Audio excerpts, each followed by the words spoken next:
if you're going to be able to compete at the price points that are going to come out in the next few years, is by investing in technology and investing into your marketing, with some of the more affordable recruitment probably being driven by AI from the job boards. Speed to market there is really important. If you can get a prospective customer or a prospective candidate on the phone while they're on your website, the likelihood of you making money out of that opportunity goes through the roof. In Kelly services, we increase their conversion of paid traffic. Anyone would like to either double their candidate flow or cut their cost in half, right? And there's an old school one, some of the old ones are coming back, and I would recommend Who Moved My Cheese, because we're going to see a lot of change. Embrace that and adapt to it. Go and read about Sniff and Scurry and find out where their cheese is.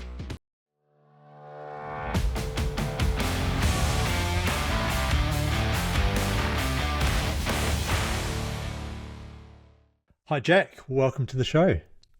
Hi, Jason. Thanks very much for having me. Yeah, really excited to chat today. You've got immense experience and understanding of this, staffing industry. So, wanted to kick off, with that experience of staffing, technology, digital transformations. How did the idea of StaffingFuture come up, and what kind of problems were you trying to solve? So yeah, really good question. So I worked for Broadbean for a really long time, across a few different kind of countries actually, and so I spent a lot of time there, with a software product that integrated a lot of different things. After I left that business, after they were acquired by CareerBuilder, I started doing technology consulting. And one of the things that I noticed was, there was a lot of products that were out there that were helping staffing companies sort of drive lead flow or engage candidates and a little bit clients as well, on the marketing side. But everything felt quite independent. It wasn't really sort of centralized, and there didn't seem to be much of a plan. So I was helping people kind of put together tech stacks to try and make things bigger than the sum of their parts. And relatively quickly, I realized that a lot of roads would lead back to their job board, to their website, to candidate portal, featured talent, whatever it might be that they had to engage in that digital experience. And there was a big gap in the market for sort of like a software first, website job board solution. So that's how we launched. We launched building people websites and mainly doing the kind of technical software piece behind that, the search, the apply workflow. And, fast forward 7-ish years now, we have almost 300 customers, and really have evolved now into a full sort of lead generation suite. But that was how it all sort of came about, basically. And yeah, I guess with COVID, you started 2018, right? And I guess COVID was, wow, okay, this is a change, but I'm sure that's really helped your fortunes, because, a lot of recruitment staffing before then was perhaps a bit offline, whereas, COVID did really, help people really understand the nature and the benefit of, website first. Yeah, absolutely. Yeah, it was a wild time, right? We were a couple of years in as a business, and remember early 2020 thinking, okay, we've really kind of found our feet here. We've cracked it a little bit, and then sort of the world just ended, and every customer was calling us, and you couldn't leave the house, and I was like, oh, really? Of all the times, right when it's taken off. But by the end of 2020, it was the other way around. We ended up signing our first enterprise customer, and we saw a lot of growth. And then 21 and 22. Were kind of crazy years for us. 23, I think we rolled out Kelly services, and we do their experience for digital experience for North America. So in the end, it ended up being a good thing for us. And to your point, I feel like a lot of the markets had been fairly sort of online for a while, but this was the driving factor for them starting to really bring more of a focus to it. And I think it will keep trending that way, especially with AI and with some of the job boards competing with some of the staffing companies out there, and maybe focusing a little bit more on the direct employers. People are just getting more and more centric about their own experience. And if you look at e-commerce and some of the other industries, that's a trend that you've seen, as sort of decentralization and people bringing everything into their own website experience and providing that functionality to their user base in their own place. So I think we'll carry on seeing that. Sure. And for listeners that don't know exactly what StaffingFuture does, looking at your website here, solutions are lead generation, website development and support, and client submission platform. Could you just expand on that a bit more to, it's not just the website you see online, but it's all the integrations behind that as well. Yeah, absolutely. So, I mean, fundamentally, we're a lead generation platform, and then we can offer that software whether you are in the market for a new website or whether you're not. And, if people are in the market for a new website, we also have designed hundreds of websites, and we're a great website partner, and we have amazing designers and project managers and support. But equally, if people just want a job board, or if they just want to put featured talent on the website, or if they're just trying to market to sort of passive clients and candidates, we can help. So yeah, we have kind of on the active side, we have the job board integrations around that to help drive, engage, and convert candidates. We're also now doing a lot with AI to put top talent on your website, so to showcase featured talent and use that to drive client leads. We have an interface in the ATS for marketing out jobs and marketing out candidates, like skill marketing or NPCing. So that's more on the sort of passive side.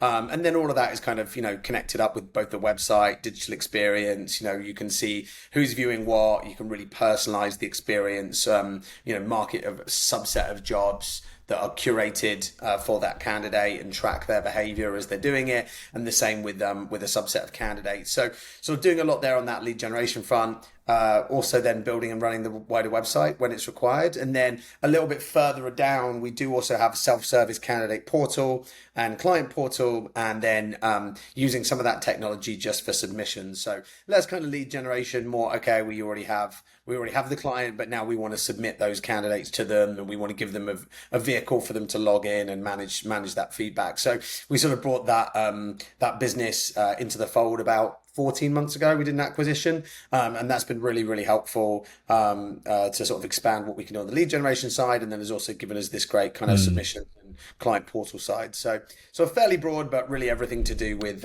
helping recruitment companies and staffing companies get more lead flow. Yes, yeah.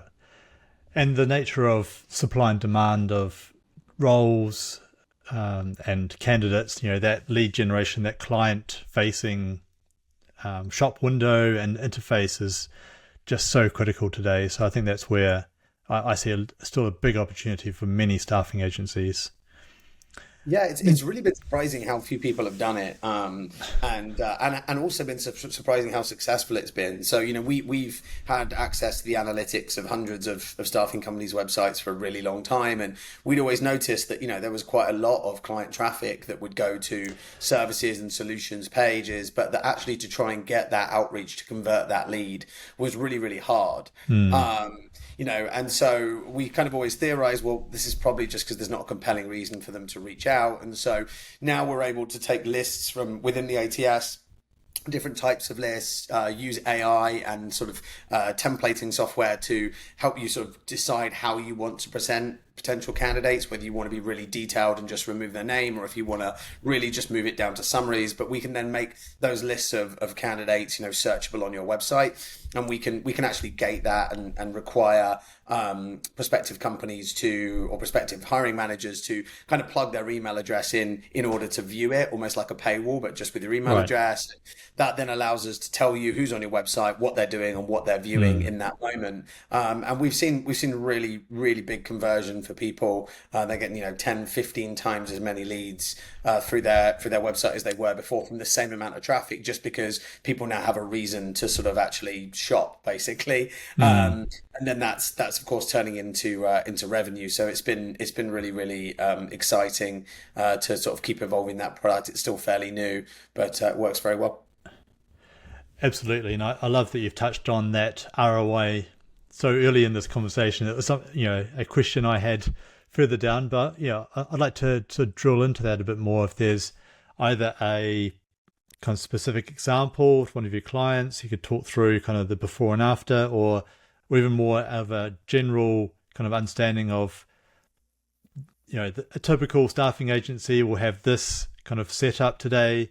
With StaffingFuture, this is the kind of transformation, and these are the key kind of outcomes or returns that they would get from that investment. Yeah, and it's going to vary different for different people, right? Like, are you paying for traffic, right? Are you buying clicks? Are you doing wider marketing? But one of the things that I like to talk about is a lot of websites out there are really just a business card. They're kind of just a way of going, Mm, yeah, we're real. We're not a made up company. I do exist, right? And so they kind of have that intangible value. But within that, you don't know what you don't know. You don't know what people are looking at and shopping around online. And the more you put your best foot forward with those sort of brochure sites, you can end up getting better results to all of your activity, whether it's cold calling or job boards or whatever, as people come around and shop. But what we say to people is that you have to go and spend some money on getting something in place that adds some intangible value. That intangible value is fairly hard to track. Why not spend that money and perhaps a little bit more on something that is going to be, 10 out of 10 in terms of look and feel and design, but then also have the software functionality to very tangibly drive you a mm, return on investment so that the whole thing pays for itself, right? And that's the goal is, you have to pay for some hosting, you probably have to pay for some design, you have to pay some people to do some work here and then. Why not get to a place where you can comfortably say, I'm getting 5, 6, 10 times, or even for smaller companies that aren't doing any marketing, aren't spending any traffic, just at least just getting to a place where, they've made a placement or two through their website so that it's covering its own costs. And, it's like rungs on a ladder or levels, right? Our goal is to take someone from yeah. a 2 to a 4, from a 4 to a 6. So it really is going to depend. We're not a magic button where if they don't use any of the skill or job marketing and they don't, post jobs and they don't promote it, that it's going to get you this crazy return. But generally we can get a really strong forward uplift on returns they're already getting, or create one if they're not. The, the, Right. the the strongest piece is really around paid traffic. So if people are running paid traffic to the site, that's where conversion becomes really important. Mm, With Kelly services, we increase their conversion of paid traffic by 47%. So wow. literally without sending an extra click to the website, they got Yeah. 47% more candidate flow. So anyone, whether your budget's 100 grand or 10 grand a Mm, year, or whether it's 10 million, anyone would like to either double their candidate flow or cut their cost in half, right? And that's the kind of thing you can achieve there. But equally, if you're doing lots of other marketing, SEO, email marketing, conversion's really, really important. And equally, if at the moment you just aren't doing anything at all, getting your jobs on there, getting your talent on there, getting it indexing, pushing that stuff to social, will get enough eyeballs and enough engagement that you will start to make some placements, and then you can just start to stack things on and let it kind of grow over time as your business grows.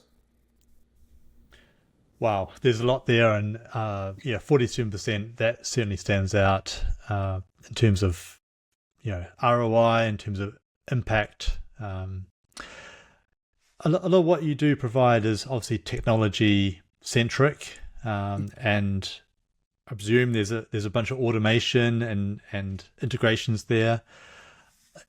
I hear and see a lot of staffing agencies implementing automation and not really getting that kind of return, or not understanding what the return is. Where do you see the disconnect there, and how do you help kind of coach or advise agencies?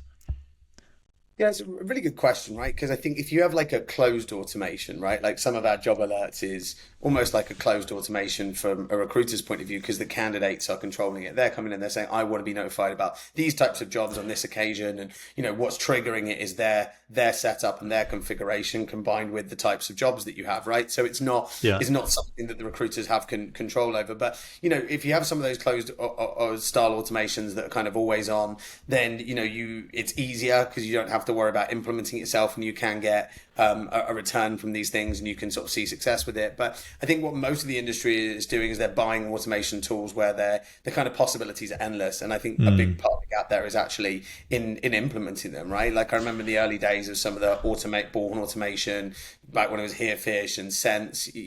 People were buying them, and I had clients that had over 1,000 always on automations, and I had yeah. clients that had 23, right? And they were both paying the same cost per user or the same bill essentially for this product, but the usage with some companies was just kind of through the roof. And so, the upside with those sort of, anything's possible trigger-based automations is you can have a lot more control and you can know what's going on and you can have your outcome. The downside is more so than anything, it's not just about buying the product, it's about implementing it. So within what we do, we have a bit of both. We have some sort of out-the-box type stuff that will re-engage and drive some job applications, because it's pretty easy to kind of just match someone and go, okay, these are clearly the jobs that they're interested in. This is clearly their email address. Let's try and get some jobs in front of them. And then we also have some user-based stuff. So we have some stuff where the users can come in and they can control, okay, I want to put this top talent on the website, or I don't want to use this list, or I want to send this list of candidates to these prospective hiring managers. And so the automation then becomes the vehicle for making it very easy for them to do. But the trigger becomes that sort of sales and recruiter behavior. What we've stayed away from is the more marketing automation. So we're more on the sort of like sales, recruiter engagement, along with sort of inbound marketing. And then the wider sort of marketing automation is more, I guess, people at a business level deciding what campaigns are going out. But we do integrate with those things, right? If people want to put top talent in their newsletter, we can bring that through. If people want to feature jobs in their newsletter and have it on the website, we can integrate with all of that. So there's just different tiers of automation. And I think you need to think about each of them on a case-by-case basis. You need to think about the stuff that's going to be automated and make sure it's a fit for your business. You need to think about the stuff that's going to be, sales and recruiter-led and focus on the workflows and the user experience and the journey. And, hey, look, this is a function you should be doing every day and this is what it looks like. And then you also want to look at the wider sort of automations for your business that are maybe more sort of trigger-based and you control, that you can kind of craft for all of them. So I think in summary, it's the devil's in the detail with this stuff. Yes, yeah, indeed. Just peeling back the layer a little bit on the marketing side, notwithstanding the marketing automation, but more about, the website being their shop front and there being so much competition in the market. And, as a hiring manager going to a lot of websites, they're probably all going to look, a lot of them are going to look pretty similar in what they offer. Are you involved in the conversations and discussion about how to stand out, the positioning of the features and benefits that you provide, and how that sits with how the staffing agency is kind of putting themselves out there? Yeah, absolutely. It is, we have in-house designers. We design websites from scratch, so we give people a lot of guidance around this stuff and help them with it. And and trying to differentiate yourself is really, really key. And I think that's where actually the tech can be a big part of that, right? So having a really good job board, job search experience that's curated to your market, having job details pages that have information that's relevant to your candidates and present it in a certain way, having case studies, having featured talent, having reviews with something like Great Recruiters or referrals, and having those success stories. It all comes down to that hyper personalization. And I think you're going to see whether that's something that's really, really specific to the user that you're using through text, so you're speaking just to them, or whether it's more about the broader subset of your niche. That's going to become more and more important as the major job boards try and go for the low hanging fruit in recruitment and use AI to kind of do some of that basic job. People are going to want to work with staffing companies because they have the best candidates, they have the passive candidates, they have the most engaged candidates. The candidates are going to want to work with them because they feel human, they understand their industry, they can speak specifically to them. And so your website needs to talk about that, and it needs to be very, very sort of centric to your brand in order to add that value and differentiate. And that's something that a lot of our clients have had really, really big success with, whether it's, like I say, being more front and centric around reviews and case studies, or whether it's even just using recruiter imagery and, having videos they filmed in their office and pictures of themselves on the homepage, or whatever it might be. Trying to get that unique selling point across has been really, really positive. Amazing. Yeah. I think, there's so much scope for staffing agencies to stand out. So, I love everything you've described there. And certainly, I guess for whether it's a small staffing agency or one that maybe just thinking about, okay, how do I even think about, get my head around where we are today and what potential we have. Obviously, one answer is contact you and your team. Is there, something that you could sort of share in terms of how they should audit or think about, where the gaps might be, maybe some tips and tricks, or, a few steps that they can actually go through themselves? Yeah, absolutely. I mean, I think, and look, it's not a few people have sort of said this in the industry, but I think you can take it a little bit further than just looking at your own website. I would approach your digital presence as a candidate, and I would approach your digital presence as a prospective client. And it doesn't need to take long, but just think about it. Think about the last time that you shopped around for a business, right? It might just be buying a t-shirt, which is probably a very different experience, but in some respect, the sort of business to consumer market is really not that different to business to candidate market, right? Yeah. It's you can approach it that way, or maybe think about last time that you shopped a business and a business to business transaction. What do your LinkedIn profile look like? What do your posts look like? What do your teams look like? What happens when I Google search this company's name? What are the first 5 or 6 things that are coming up when I land on your website? If I'm a candidate, what problem am I trying to solve? Where am I going? If I'm a client, what am I clicking on? What am I going? Is that experience consistent? Does it build trust? Does it make me feel like this company is authoritative and knows about my market? And is it easy for me to then do ultimately what you want the candidate to do? And I think that's really important, because even for companies that don't spend money on marketing and everything's passive and they do all their sourcing through LinkedIn, like those users will still go to your website. They'll still go to your LinkedIn profile. They'll still run searches 100%. on you. We all do it, right? Yeah. And so the difference with that is that you just can't go, 47% conversion, 33% conversion, $4 million in ROI, or whatever it might be.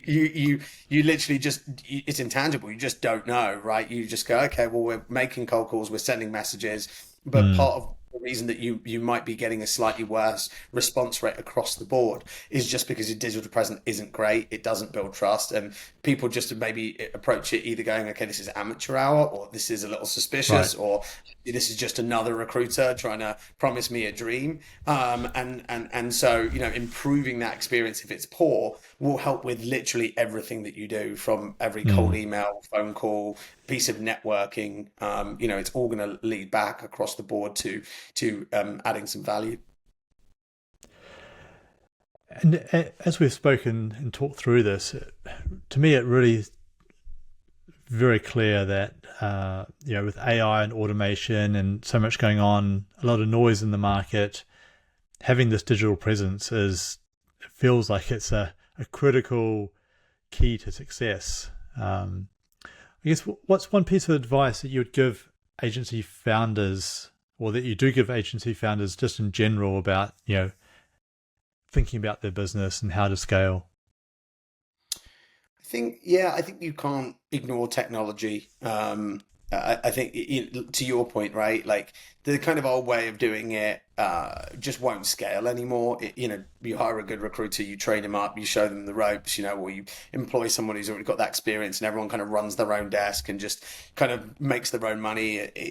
Like even in the US for a long time, they've broken that down into a lot of different roles within a business. But if you're going to be able to compete at the price points that are going to come out in the next few years with some of the more affordable recruitment probably being driven by AI from the job boards, you're going to need to have something that is a bit more sort of up the funnel in terms of its offering, that adds value in other ways, right? And so the only way you're going to be able to do that efficiently and successfully is by investing in technology and investing into your marketing, and just trying to sort of be more efficient in the approach of everything that you've got. Now, it can be a little overwhelming, but that's where you don't need to buy everything, right? You could just start with the lowest hanging fruit and put more time into implementing it correctly than you do into just spending the money on it, right? Thinking that if you just throw money at the problem, it magically fixes itself. That's not even half the battle. So I think, have a think about where you want to be today. Have a think about where you want to be in 3 years and 5 years, what you think that sort of journey is going to look like. Make a couple of bets on what you think is going to add the most value, and then really, really focus on implementing that. Not just to get it up and running, but then to go back to it, to look at the effectiveness of it, to look at the return of that investment. And sometimes you might need to back out of a thing or two, but if you keep making that a chunk of your job to sort of look and evaluate every 3 or 6 months at what you're doing, then you're not going to get to a place where suddenly you're just really caught short and you're behind what everyone else is doing. It's not super important to be, and I hate this phrase, but bleeding edge, right? Like it's, like there's going to be a lot of startups that are going to fail. There's going to be a lot of, Yes. people that are like super AI centric on day one that wind up with lawsuits and trust and all that Yeah. sort. But whatever that sort of axis line looks like of immediate growth and then maybe a bit of a drop down. Like ultimately, if you're not doing anything to make you more efficient, if you're not doing anything to improve the candidate experience, you're doing everything the old way, then you're just not going to be able to afford to do a very good job at a reasonable price point with how quickly technology is moving. Spot on. And I think, just so much there to unpack, which, we might have to do on a part 2 sometime. But yeah, conscious of time, Jack, and a couple of wrap-up questions before we sign off. Any kind of technology, platform, tool, or app that you'd recommend?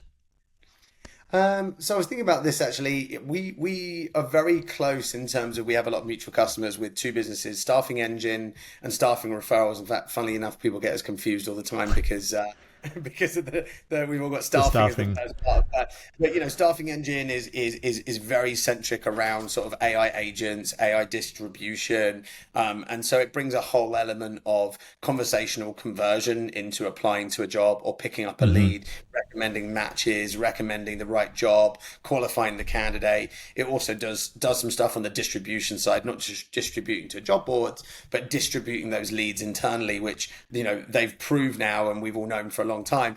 The speed to markets there is really important. If you can get a prospective customer or a prospective candidate on the phone while they're on your website, the likelihood of you making money out of that opportunity goes through the roof. And we've known that in the B2B world for a long time. So that's a really positive one. And then staffing referrals as well, automating the referral workflow, especially with AI and job boards and everything else. Trust is really, really important, and referral is a huge source for recruiters. So being able to say to people that run your website, hey, maybe you don't want to apply to a job, but you might want to refer someone, you might want to get paid for that, right? Gamify that process, right, for them, and then use the high engagement of those referrals to source candidates that you might not have it anywhere else, right? And use that as sort of one of your unique selling points. So I would highly recommend both of those solutions, whoever you're using for your website provider. Brilliant. And actually both Matt from Staffing Engine's been a previous guest, and David from Staffing Referrals has also been a recent guest. So I'll put the link to both of those episodes in this show notes. Is there any book or podcast or any kind of other resource that you'd recommend to the audience? Oh, I don't read enough. I feel like I should be reading more books, to be honest with you. If I try and listen to them at night, I get too excited and I don't sleep. So I've into history podcasts to help me keep engaged but fall asleep. But there's an old school one. Some of the old ones are coming back, and I would recommend Who Moved My Cheese, because we're going to see a lot of change in our industry. People have talked about it for 20 years, but I think you're going to see more change in staffing and recruiting in the next 5 years than you have probably at any other time in the history of its existence, even more so than the early .com years or anything else. And understanding how to embrace that and adapt to it is going to be really, really important for people. So go and read about Sniff and Scurry and find out where their cheese is.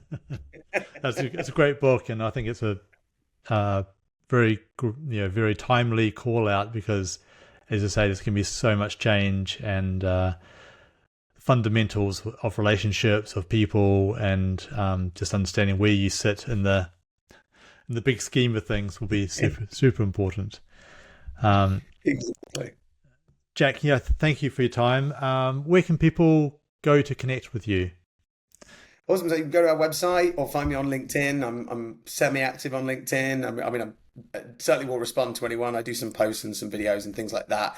Not as much as I should, but I'm on there, just Jack Copeland.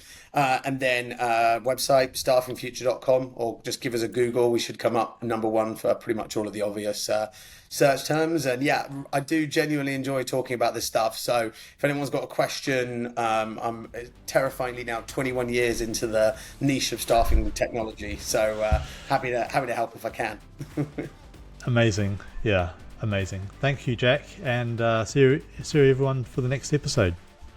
Thanks so much. Really appreciate the time.